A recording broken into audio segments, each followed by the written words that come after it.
Somalia জলদস্যুদের হাতে অপহৃত হওয়া কেএসআরএম গ্রুপের মালিকানাধীন বাংলাদেশি পতাকাবাহী জাহাজ এমভি আবদুল্লাহর ২৩ নাবিক চট্টগ্রামে এসে পৌঁছেছেন। প্রায় ৬৪ দিনের শ্বাসরুদ্ধকর যাত্রা শেষ করে মঙ্গলবার চট্টগ্রাম বন্দরের NCT-1 জেটিতে এসে পৌঁছান তারা। এদিন নাবিকদের বরণ করতে চট্টগ্রাম বন্দরের নিউ মুরিং কন্টেইনার টার্মিনাল ১ নম্বর জেটিতে ভিড় করেন নাবিকদের স্বজনেরা। স্বজনদের কেউ আসেন ফুল হাতে, আবার কেউ আসেন কেক নিয়ে। সবার চোখে মুখে যেন আনন্দের ঝিলিক। দীর্ঘদিন পর কাছে পেয়ে এই নাবিকদের অনেক স্বজন কেঁদে ফেলেন।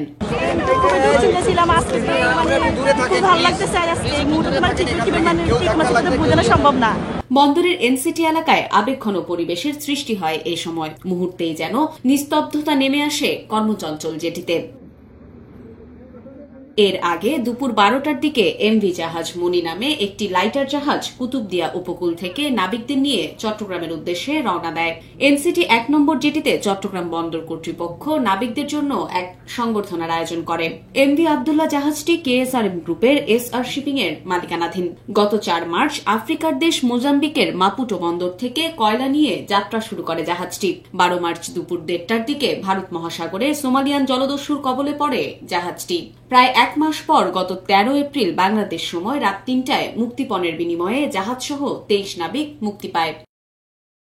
৩০ এপ্রিল ভোর রাত ৪টার দিকে জাহাজটি সংযুক্ত আরব আমিরাতের মিনাসাকার বন্দর থেকে ৫৬,০০০ মেট্রিক টন চুনাপাথর নিয়ে দেশের পথে রওনা দেয়। সোমবার সন্ধ্যা ৬টায় এমভি আবদুল্লাহ জাহাজ কক্সবাজারের কুতুবদিয়া উপকূলে নোঙর করে।